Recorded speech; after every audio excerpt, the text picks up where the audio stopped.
Uganda. We are even fighting for the police officers. We want to improve their health insurance. We want them to stop staying in unipods. We want better housing for our soldiers and our police officers. But most importantly, I want to ask you, ladies and gentlemen, to come and vote.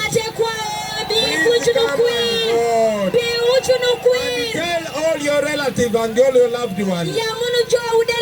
We can change our country if we vote. Talk to your grandmother or your grandfather or your parents. They will believe you more than they believe me. Please tell them this is no usual presidential election.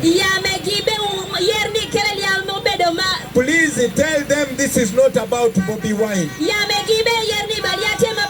Tell them this is about Uganda. Download the app on App Store or Google Play Store now.